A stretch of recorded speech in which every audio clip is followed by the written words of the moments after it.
Tamron 28 to 75mm lens. On the APS-C sensor camera Sony A6300, will it work? Let's find out. Now the size and weight of the lens fits perfectly on the camera itself. So it balances very well on the camera with a small rig. Feels solid in your hand, doesn't weigh you down too much. 28 to 75mm zoom range is moderate. 28, not really that wide on full frame. On APS-C's camera, it's gonna be even more limited.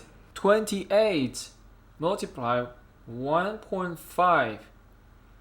It's 42mm on the APS-C sensor camera.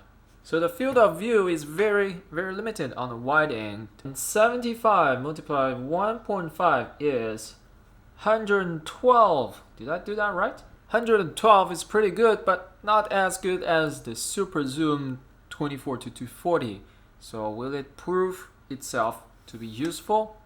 At least it has f2.8 very wide aperture, means it's gonna perform very well in low light, and it will give you the delicious bokeh.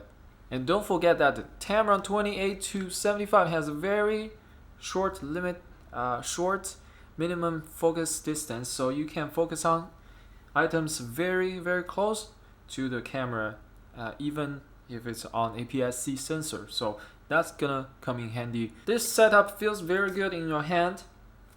I like the feel. I like the lens, the wide aperture and the short focus distance, but the zoom range is very limited. So ideally you will not bring this as your only setup for a run-and-gun shoot, because you will be very limited and you can't include everything in your shot. So it's not the most practical combination, but is the image quality good? At least so far from the picture I took, it looks pretty nice and sharp and clean. We're gonna test a little bit in low light as well, just to be fair to the Sony 24 to 240 lens as we tested yesterday. Alright, let's review the photos I've taken with the Tamron 28 to 75 f2.8 on my APS-C crop camera, A6300. That's a mouthful of names. It's broad daylight, so obviously right off the bat the image quality is going to be much better than the super zoom sample I took, because those pictures were taken at night. There were very little light, so image quality suffered a lot. Anyway, you can see here it's pretty sharp, very nice. All those leaves are separated, very well defined. Let's move on to the next picture. This one was at f2.8 and tried to get some bokeh. Some leaves are out of focus, some are not, even though they are both they're all in the background. And there are some leaves in the foreground as well. So it's a really sharp lens. It's just the utility is limited by the focal range. That's the bokeh you can get, the maximum bokeh you can get on this lens, on this setup. Alright, let's move on. This is a fly, disgusting stuff. Move on. This one is shot at f4. f4, you still get decent bokeh, and you will get very nice in focus image. So it will not happen like leaves here and there, they're not both in focus. That will not happen when you are shooting at f4, so that's good. Yeah, very nice, clean and sharp, this image. I'm very happy about the results. So the image quality wise, it's pretty good. This is a modern church. You can see the background. It's very sharp, very well defined, the lines, what is what, separated very well. You don't see noise unless you zoom all the way in. And this is a random street. This is at the widest angle. This is as wide as you can get. It's about 42mm full frame equivalent. So it's really limited. You're limited to only 42mm. It's very difficult to shoot on the go, like run and gun stuff. This motorcycle. Again, it's a pretty decent picture. I can imagine you can do like professional work with it, but then again, it's the range that limits everything. The range kind of doesn't fit anywhere. It's not long enough for telephoto stuff. This is longest 75mm, which is about 112mm full frame equivalent. And then it's not wide enough for any wide shots, and it's not long enough for wide long shots, so it's awkward. And low light, it's okay.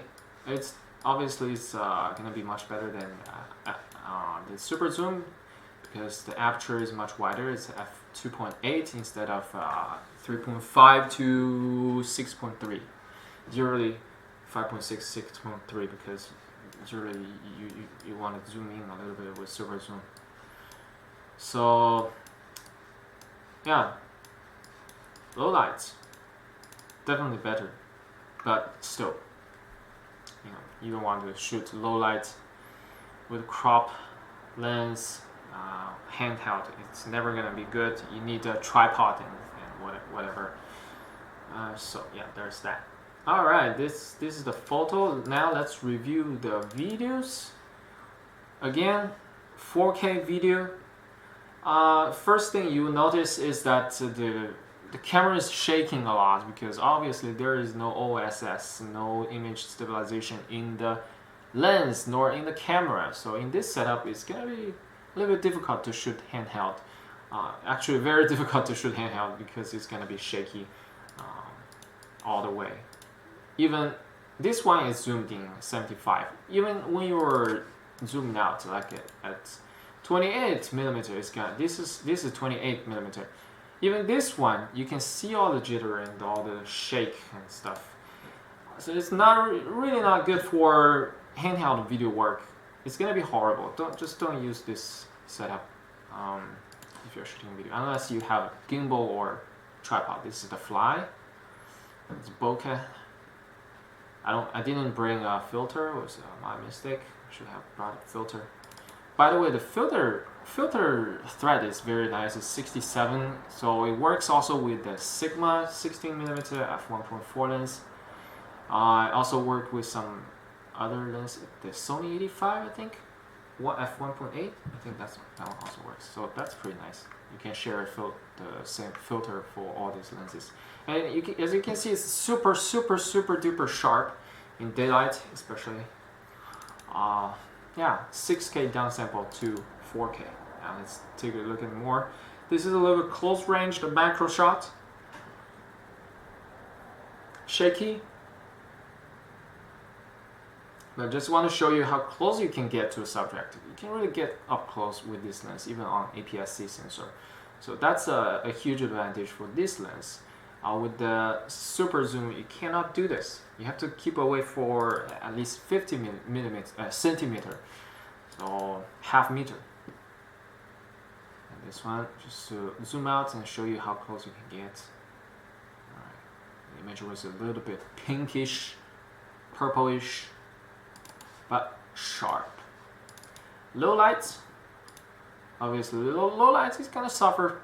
Low lights is gonna be a little bit soft.